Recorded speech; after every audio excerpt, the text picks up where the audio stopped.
Hello everyone, this is Harshit Agrawal from 4D Education Hub. Today I am going to interact with Manikant Mishra जिन्होंने अभी recently जो RRB का result आया है तो आरआरबी में इन्होंने आरआरबी पीओ और आरआरबी क्लर्क दोनों ही एग्जाम्स क्लियर किए हैं। तो आज हम मणिकांत के साथ इंटरेक्ट करेंगे और जानेंगे उनकी जर्नी के बारे में कि किस तरह से उन्होंने क्या स्ट्रेटजीज अपनाई और इस एग्ज़ाम को क्लियर किया। So welcome Manikant, hello, congratulations for your selection Manikant. सबसे पहले thank you very much sir. तो कैसा फील कर रहे हैं मणिकांत अभी आप, और क्या इमोशंस थे आपके जैसे ही आपने रिजल्ट देखा? सर बहुत अच्छा फील हो रहा है। और ये मेरा चौथा अटेम्प्ट रहा था। अच्छा। पहली बार ऐसा हुआ था सर मेरे लाइफ में कि मैं कोई रिजल्ट आया और घर वालों के सामने उसको बता रहा था। नहीं तो हमेशा मैं यहाँ से कॉल करता और बताता कि इतने नंबर से रुक गया है या फिर ये हुआ है, रिजल्ट ये रहा। पहली बार ऐसा हुआ था कि घर वाले सारे लोग वहीं मौजूद थे और कुछ एग्रीकल्चर एक्टिविटीज़ चल रही थी तो सब इतने खुश हुए थे। पापा जी आके गले लगाए और मैं तो स्पीचलेस था उस समय, मुझे कुछ समझ नहीं आ रहा था उस टाइम क्या कहना है क्या नहीं कहना है। फिर थोड़ी देर बाद भैया भी आए और वहाँ पे मुझे उठा के पटक दिए खेत में ही। तो सर वो अलग इमोशन था, तो वो बहुत ही अच्छा इमोशन था सर। और ओके, वेरी गुड। ठीक है, तो मणिकांत जैसे स्टूडेंट्स बहुत सारी चीज़ें डिफ़िकल्टीज फेस करते हैं। ठीक है, यस उनको स्पीड कैसे बढ़ाना है, किसी को किसी सब्जेक्ट्स में दिक्कत है। तो अगर मैं आपसे पूछूं स्पेशली तीनों सेक्शन को लेके, सबसे पहले तो आप मुझे बताइए कि किसी को भी अगर प्रॉपरली स्टडी करना है तो क्या टाइम मैनेजमेंट होना चाहिए, तीनों सेक्शन को कैसे कैसे डिवाइड करके पढ़ना चाहिए? सबसे पहले सर तो सिलेबस पूरा हर स्टूडेंट के पास होना चाहिए। फिर वन बाय वन हर एक टॉपिक को क्लियर करते रहें। और सर जैसे कि ये प्रैक्टिस से ज़्यादा इम्पोर्टेंस रहता है हमारे बैंक के एग्ज़ाम में। स्पीड का बहुत ज़्यादा इम्पोर्टेंस है भी। तो मैं जब स्टार्ट में प्रिपरेशन स्टार्ट किया था, तब जैसे क्वांट में मैंने कोई भी टॉपिक उठाया तो मैं कोशिश करता था कि 2 से 3 दिन के अंदर में जब भी वो टॉपिक ख़त्म हो तो करीब 500 क्वेश्चन हमेशा मैं बनाने का टारगेट रखता था। सर उसमें मुझे ये फ़ायदा हुआ कि क्वेश्चन कितने डायमेंशन से पूछा जा सकता है उसका मुझे पूरा आइडिया लग जाता था। और फिर उसके बाद जब भी मैं कोई मॉक टेस्ट में जाता था तो वो सारे चीज़ों को अप्लाई करता था। तो अब 20 मिनट में 35 क्वेश्चन बनाने हैं सर। तो अगर पहली बार मैं कोई क्वेश्चन को देखूंगा तो शायद वहाँ अटेम्प्ट ना कर नहीं हो पाऊँ, पाएगा। या फिर बाकी कैंडिडेट जो कि मेरे साथ अपियर हो रहे हैं वो मुझसे आगे हैं तो मैं उनके बराबर भी कैसे पहुंचूं अगर मैं कंप्लीट कर ही नहीं पा रहा हूं। तो सर मैंने ये स्ट्रेटजी हमेशा फॉलो की। और रीजनिंग में भी सर इंग्लिश मेरा बहुत ही वीक रहा, लेकिन आ, मैंने मतलब रीडिंग सेक्शन पे काफ़ी जोर दिया, काफ़ी बुक्स पढ़ी। उसके बाद मुझे थोड़ा कंफर्टेबल लगा और फिर मैंने मतलब अबव एवरेज मेरे स्कोर आने लग गए। उसके बाद सब बढ़िया होने लगा सर। तो इंग्लिश अगर किसी को इम्प्रूव करना हो तो आपका कहना है कि उनको रीडिंग पर फोकस करना चाहिए, यस सर। बुक्स वगैरह रीड करना चाहिए, न्यूज़पेपर वगैरह रीड करना चाहिए, यस उससे सर। उसकी इंग्लिश में इम्प्रूवमेंट आएगी। हाँ सर, और साथ में ग्रामर की कुछ क्लासेस वगैरह हम्म। सर वो भी हेल्पफुल रहती हैं। ओके, ठीक है। और क्या आपने स्पेशल किया अपने इस सिलेक्शन के लिए? सर थोड़ा प्रैक्टिस बढ़ा दिया था। और दिन में जैसे कितने आवर्स आप देते थे स्टडीज़ के लिए? सर 7-8 घंटे से कम तो नहीं देता था, मतलब मिनिमम इतना मुझे रखना ही पड़ता था। ओके। मैं अपनी स्ट्रेटजी उसी तरह से बनाता था। और मेरा हमेशा कोशिश ये रहता था कि मैं हर दिन सारे सेक्शन सारे सेगमेंट को मैं छूता रहूं। अच्छा। उसके लिए मैंने अपना टाइम डिवाइड किया हुआ था कि इंग्लिश में मैं करीब 1.5 घंटा देता था। रीजनिंग और क्वांट के लिए भी मैंने मतलब 2-2 घंटे रखे ही थे। और करंट अफेयर को भी 1 घंटा मिनिमम देने की कोशिश करता था। और साथ में जैसे कि कुछ और अलग से एड ऑन हो जाती हैं, banking awareness, insurance awareness, computer awareness.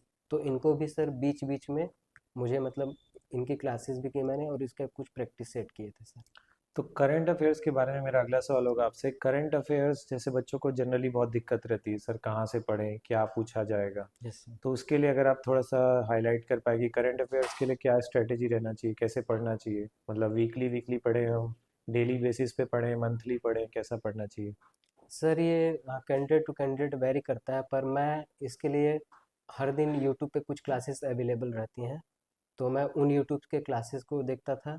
और सर वीकली पीडीएफ पहले पढ़ता था, लेकिन बाद में मैंने मंथली पीडीएफ पढ़ना शुरू कर दिया था।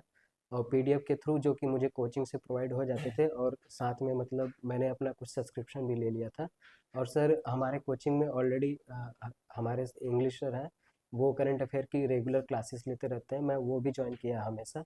और सर साथ ही में मतलब कुछ प्रैक्टिस सेट वगैरह जो कि मॉक टेस्ट जब हम लेते हैं तो साथ में वो भी अवेलेबल रहता है, तो सर उसके थ्रू कुछ क्वेश्चंस की प्रैक्टिस कर लेता था। तो सर इस तरह से मैं करंट अफेयर कोशिश करता था कि मिनिमम 3 से 4 महीने का करूँ। Okay, right. जी सर। ठीक है, तो मॉक्स के बारे में मणिकांत, जैसे मॉक्स का कितना इंपॉर्टेंस रहता है एग्जाम में सिलेक्शन के लिए? कितने मॉक्स देने चाहिए हमको? फ्रीक्वेंसी क्या होनी चाहिए? सर सबसे ज़्यादा इम्पोर्टेंट तो मॉक टेस्ट ही होते हैं, जी।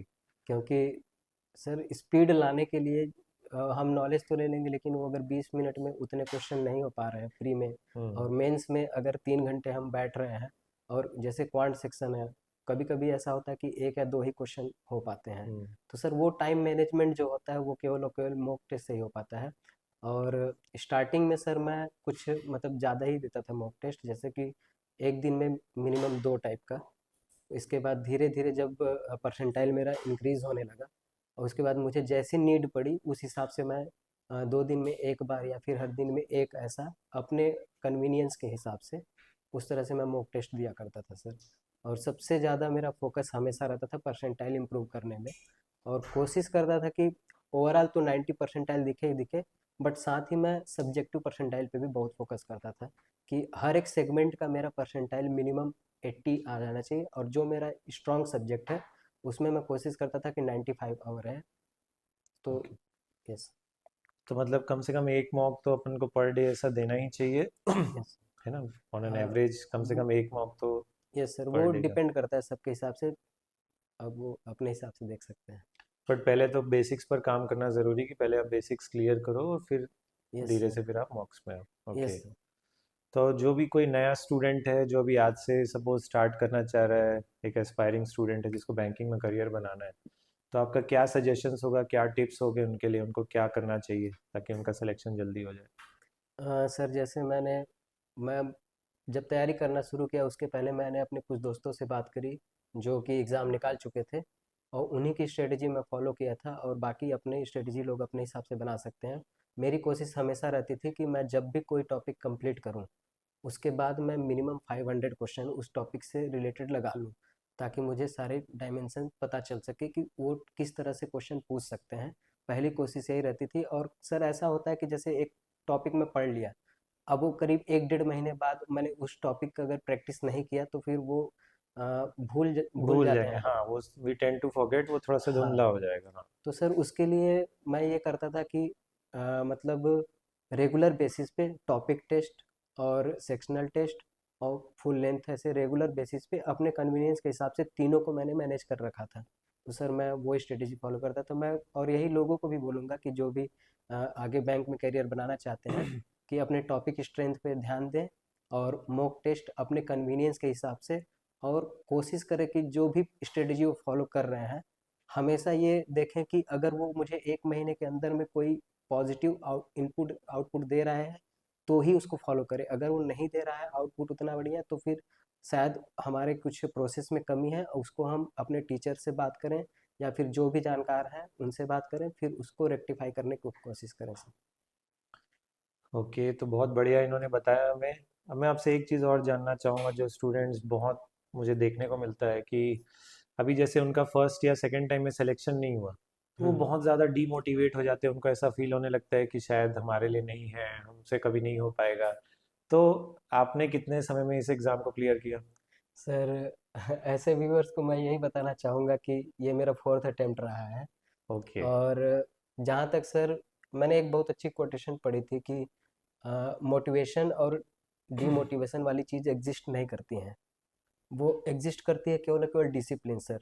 अगर हम अपने वर्क को अच्छे से समझ जाएं, हमारा वर्क है अभी स्टडी करना और उसको अच्छे से इम्प्लीमेंट करना, अगर हमारे में कोई कमी है तो उसको रेक्टिफाई करना। तो अगर हम ये करते रहेंगे तो हमें मोटिवेशन की शायद कहीं से ज़रूरत नहीं पड़ेगी। तो सर जब मैं मतलब जब पहला अटेम्प्ट पूरा दिया था तब मेरा एक भी प्री नहीं निकला था। वैसे ही लगातार 10 प्री नहीं निकले थे। उसके बाद बहुत सारे ऐसे मेंस रहे जिसमें मैं बहुत कम मार्जिन से भी निकला हूँ और बहुत ज़्यादा मार्जिन से भी रुका हुआ हूँ। तो मैं यही बोलूँगा कि डिमोटिवेशन और मोटिवेशन नाम की चीज़ ज़्यादा नहीं एग्जिस्ट करती हैं। वो हमारा अपना खुद का डिसिप्लिन होता है। आप डिसिप्लिन्ड रहें, हो सकता है टाइम आपको ज़्यादा लग जाए, जैसे मुझे भी फोर्थ अटेम्प्ट में मिला है, बट मिलेगा सर हाँ, वो मतलब हमेशा आपका कहना मिलेगा। है कि सक्सेस तो ज़रूर मिलेगा, आपको यस। कंसिस्टेंट बने रहना है, यस। हिम्मत नहीं हारनी है। Yes sir. जैसा आप सुन रहे हैं दोस्तों, हमें कंसिस्टेंसी अपनाए रखनी है और उससे आज नहीं तो कल सक्सेस ज़रूर यस मिलेगा। सर। Sir okay. मैंने अपने एक रिजल्ट में एक पैटर्न देखा है, और वो मैं सबके साथ मतलब शेयर करना चाहूँगा जी। कि मैं हर साल का रिजल्ट में हमेशा एनालिसिस कर रहा था। तो मैंने बस यही पाया कि भले ही मेरे सिलेक्शन नहीं हो रहा था तीसरे अटेम्प्ट तक के, बट जब मेरा जो पहला अटेम्प्ट रहा और जो दूसरा अटेम्प्ट रहा, उसमें इम्प्रूवमेंट था, और दूसरे से तीसरे इम्प्रूवमेंट में था। और सर जैसे कि मैं जब दूसरा अटेम्प्ट दे रहा था तो मैं करीब 30 नंबर से ज़्यादा, मेरे ख्याल से मार्जिन था मेरा मेंस के स्कोर कार्ड में। कट ऑफ से मैं 30 नंबर से ज़्यादा दूर से था। लेकिन जब तीसरे अटेम्प्ट में आया तो वो मार्जिन जो था मैक्सिमम 5 नंबर का था और मिनिमम 0.5 के आसपास का था। तो बस यही बोलो, और ये मेरा फोर्थ अटेम्प्ट है, और फोर्थ अटेम्प्ट के पहले दो रिजल्ट हैं, और मैं दोनों में ही सिलेक्टेड हूँ। तो जो मेरा पैटर्न मैं देखा कि हर साल मैं ग्रेजुअली इम्प्रूव कर रहा था, तो मुझे नहीं लग रहा था कि कहीं से मुझे निराश होने की ज़रूरत है। और हो सकता है कि एक दो रिजल्ट मेरे बहुत ज़्यादा मार्जिन रहे हो कट ऑफ में, लेकिन बाकी रिजल्ट मुझे हमेशा बता रहे थे कि नो, यू आर क्लोज। हम्म। तो फिर मैं बस उसी पे फोकस कर रहा था और उसी के साथ आगे बढ़ रहा था। ओके। तो लास्ट आखिरी कुछ पूछना चाहूँगा मणिकांत आपसे, 4D एजुकेशन हब का आपके सिलेक्शन में कैसा रोल था? आप क्या बोलना चाहेंगे इस बारे में? सर मुझे बहुत ज़्यादा हेल्प मिला, क्योंकि जब मैं पहला अटेम्प्ट दिया था तो मैं बिना गाइडेंस के नॉर्मली यूट्यूब से ही जा रहा था। उस समय मुझे कुछ रिजल्ट ठीक मिले थे, लेकिन मैं बहुत ज़्यादा दूर था और एक भी प्री नहीं निकले थे। उसके बाद मैं कोचिंग गया, वहाँ पे मैंने माइंड सेट देखा सर। सबसे पहले यहाँ पे मैं जब से इस कोचिंग में आया हुआ हूँ, उसके बाद मैं हर दिन कोशिश करता था कि 8 बजे यहाँ पे जो लाइब्रेरी वाली सुविधा दी जाती है वहाँ आऊँ, हर दिन आऊँ, और 8 बजे आता था सर, और कोशिश करता था कि मिनिमम 7 बजे शाम तक के मैं रुकूँ। तो पहली कोशिश, जो पहला बेस्ट इनिशिएटिव है, ये लाइब्रेरी का लाइब्रेरी इनिशिएटिव है। Facility, okay. दूसरी बात सर, अगर कोई चीज़ें मुझे क्लास में नहीं समझ आ रही थी तो मैं टीचर्स के पीछे पड़ गया, मैं आप लोग के पीछे पड़ गया, आप सभी का नंबर ले लेता था, आप लोग से कंटिन्यूअस में टच में रहा सर। अगर मुझे पर्सनली कोई एक टॉपिक आकर पढ़ना है तो मैं उसके लिए भी रिक्वेस्ट करता था। अगर क्लास में वो चीज़ें कवर नहीं हो रही थी तो मैं पर्सनली रजत सर से, मनीष सर से, श्रेयस सर से, मैं इन लोगों से काफ़ी ज़्यादा कनेक्ट रहा हूँ। फिर आपसे भी कनेक्ट हुआ सर जब आप आए। तो जो दो बेस्ट इनिशिएटिव यही थे कि एक लाइब्रेरी, आपको उनका पूरा फ़ायदा उठाना चाहिए, आप जब चाहें जो चाहें वो टॉपिक डिमांड कर सकते हैं, और टीचर ने हमेशा पूरी की। मैंने करंट अफेयर के लिए जो बात कही सर, हमेशा उसको फॉलो किए, करंट अफेयर की क्लासेस दिए, मैराथन की क्लासेस ले आया, और सब मैं सभी में अटेंड करता रहा हूँ हमेशा से। तो यहाँ के टीचर्स और स्टाफ, सर राम सर का तो बहुत बड़ा रोल है मेरे करियर में सर। मैं क्योंकि आप लोग के पास आके शायद नहीं रोया हूँ, या फिर मतलब जब मैं मुझे लो फील करता था तो उस समय मेरे को राम सर आके हमेशा सपोर्ट करते थे कि नहीं भाई, और हमेशा वो मेरे को बोलते थे कि मणि तू बहुत क्लोज है, तू हो जाएगा, तू हो जाएगा। और बल्कि मैं उस समय उदास रहता था तब आके ये ऐसी ऐसी बातें बोल रहे थे मुझे। तो सर यहाँ के सफा स्टाफ बहुत अच्छे हैं। यहाँ की क्लासेस में अगर वो चीज़ें आपको आपको पर्सनली फील होता है कि नहीं हो पा रही हैं, तो आप टीचर से बात करिए, टीचर या तो क्लास अरेंज कराएंगे या तो पर्सनली टाइम दे देते हैं सर। वो ये बेस्ट इनिशिएटिव रहा है सर यहाँ का।